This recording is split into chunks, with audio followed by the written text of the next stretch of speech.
Hi friends, good morning అండి. ప్రతి ఒక్కరు కూడా ఫ్రెండ్స్ ఆపదలో ఎప్పుడూ కూడా మనల్ని ప్రేమించే వాళ్ళే కావచ్చు, మనల్ని ఆదరించే వాళ్ళు కావచ్చు, ఎవరు కూడా మన తోడు ఉండరండి. ఎందుకంటే దూరంగా ఉండొచ్చు, మనతో ఉండొచ్చు, సమయానికి దగ్గర లేకపోవచ్చు.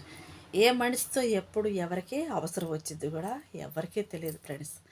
ప్రతి మనిషితో కూడా ఆప్యాయతతో, అనురాగంతో, అది వయసు అయిపోయిన వాళ్ళు కావచ్చు, వయసులో ఉన్నవాళ్ళు కావచ్చు, వయసున్న వాళ్ళంటే నాకేంట్లే అనని పరుగులు పెట్టొచ్చు. నడిగారు వాళ్ళు, ముసలివాళ్ళు, అయ్యో మేము ఒకళ్ళ మీద ఆధారపడి బతకాలి కాబట్టి అని చెప్పేసి వయసు మీద పడ్డ కొద్దిగా అనుభవాలు తెలుస్తూ ఉంటాయి ఫ్రెండ్స్.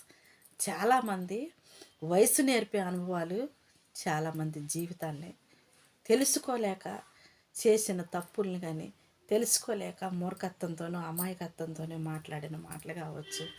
జీవితంలో ఏదైనా సరే ఒక నోటి నుంచి వచ్చే మాటే కాదు ఫ్రెండ్స్. ఏదైనా కోల్పోయినాం అంటే తిరిగి సంపాదించుకోవాలంటే చాలా కష్టం. ఎందుకంటే దానికి సంవత్సరాలు పట్టవచ్చు, లేదా జీవితాలు తారుమారు అవ్వచ్చు, లేదా కొంతమంది సాధించే శక్తి ఉంటే సాధించవచ్చు. ఎన్ని రకాల ఈ సమాజంలో మనుషులు ఉన్నప్పటికీ ఫ్రెండ్స్, మనల్ని ఆదరించేవాళ్ళు, మనతో ఉండేవాళ్ళు, మనల్ని ప్రేమించేవాళ్ళు ఎప్పుడు కూడా మనతో ఒకేలాగా ఉంటారు అనుకోవటం కూడా పొరపాటే ఫ్రెండ్స్. తల్లి కావచ్చు, తండ్రి కావచ్చు, స్నేహితులు, బంధువులు ఎవరైనా సరే ఉంది. కాకపోతే కొన్ని సమయాలలో స్నేహితులు శత్రువులుగా మారుతారు, శత్రువులు స్నేహితులుగా మారుతారు.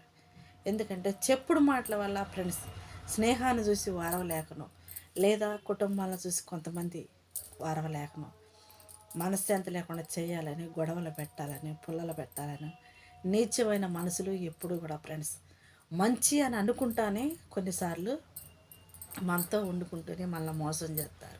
మనతో వండుకుంటూనే మన హృదయానికి, మన మనసుకి, మన శరీరానికి చాలాసార్లు గాయాలు అయిపోయేంతవరకు కూడా తెలుసుకోలేరు. ఎవరు చేస్తున్నారో తెలియక, ఒకవేళ తెలిసినా కానీ కుటుంబంలో వాళ్ళైతే మాట్లాడలేక భరాంచుతూ కొంతవరకు అడ్జస్ట్ అయిపోతూ ఉంటారు. భరాంచలేని సమయంలో ఒక మాట జారిన, ఒక దెబ్బ జారిన ఫ్రెండ్స్ తిరిగి తీసుకోవటం చాలా కష్టం. అలాంటప్పుడు ఫ్రెండ్స్ ఎవరైనా సరే ఉంది, మీ కష్టం వచ్చినప్పుడు అది ఓర్చుకునే విధానం ఎంతవరకు ఉంటుంది, ఒక మనిషికి అంతవరకే ఉంటుందండి. ఓపిక ఎప్పుడైతే నశించిద్దో కుటుంబాలలో కచ్చలో కడతలో గొడవలో ఇరుకులు ఇబ్బందులు అది ఎంత ఉన్నా కానీ మనశ్శాంతి లేని జీవితం, ఒక అర్థం లేని మనసుల వల్ల, అర్థం చేసుకోలేని వ్యక్తుల ద్వారాగా కొంతమంది కుటుంబాలలో ఎప్పుడు సతమతం అవుతూ ఉంటారు ఫ్రెండ్స్. కుటుంబాలకి ఇలువ ఇవ్వకోకుండా, కుటుంబాలలో పెద్దవాళ్ళని గౌరవించుకోకుండా, కుటుంబంలో ఉన్న వ్యక్తుల్ని చులకనగా చూసి, సమయం ఉన్నా లేకపోయినా కానీ యథార్థంగా మాట్లాడలేని మూర్ఖులతో ఏ బంధం కూడా ఫ్రెండ్స్ విలువైనదిగా అనిపించదు. మన సొమ్ము తింటూనే మనకు చేతికాయలు కొత్తారు. అన్నని అన్న సొమ్ము తింటారు, అన్నకి చేతికాయలు కొత్తారు అవసరం వచ్చినప్పుడు. తమ్ముడని తమ్ముడు చెప్పినట్టు తింటారు.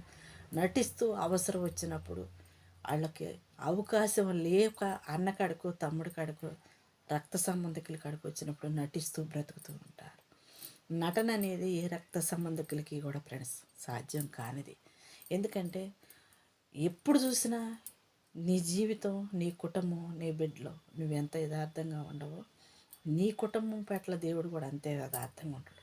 నీలో శత్రుత్వం పెట్టుకొని, నీలో స్వార్థం పెట్టుకొని అవసరం వచ్చినప్పుడే నటించే ప్రేమలే ఏ అన్నదమ్ముల మీద, ఏ బాధ్యత లేని బంధాల మీద కురిపించబాకండి ఫ్రెండ్స్. ఎందుకంటే అది నీకే నష్టం. ఒకవేళ ఎవరు చెప్పకపోవచ్చు, చెప్తే వినేవాళ్ళు కూడా లేకపోవచ్చు.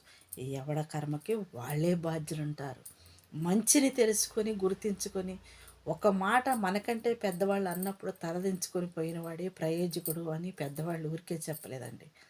తల్లిదండ్రులు మనకి భయం చెప్పేది ఎందుకు, మనం బాగుండాలి, మనం మంచిగా బ్రతకటానికి ఒక మార్గం అనేది తల్లిదండ్రులు చూపించే ఒక మార్గదర్శులు అన్నమాట. తల్లిదండ్రుల మాట గౌరవించడం అంటే ఏమంటారు, బజార్లో కుక్కల కంటే విన్నంగా వదిలేస్తారు. పెంచుకునే కుక్కలు చూసారా, ఎప్పుడు దారి ఏ మాట చెప్తే ఆ యజమాని అదే మాట వింటూ ఉంటుంది. కన్న తల్లిదండ్రి మాట ఏమైనా మూర్ఖులు ఈ సమాజంలో చాలామంది ఉన్నారు. కన్న తల్లిని అసహించుకునే వాళ్ళు ఉన్నారు, తండ్రిని అసహించుకునేవాళ్ళు, అదే తల్లిదండ్రులు లేక బాధపడే వాళ్ళు చాలామంది ఉన్నారు ఫ్రెండ్స్. ప్రేమ కోసం పార్కులాడే జనాలు సమాజంలో చాలా కోట్ల మంది ఉన్నారు. ఆదరించేవాళ్ళు లేక, ప్రేమించేవాళ్ళు లేక, మంచి అనేది చెప్పేవాళ్ళు లేక, ఏది మంచో ఏది చెడో తెలియక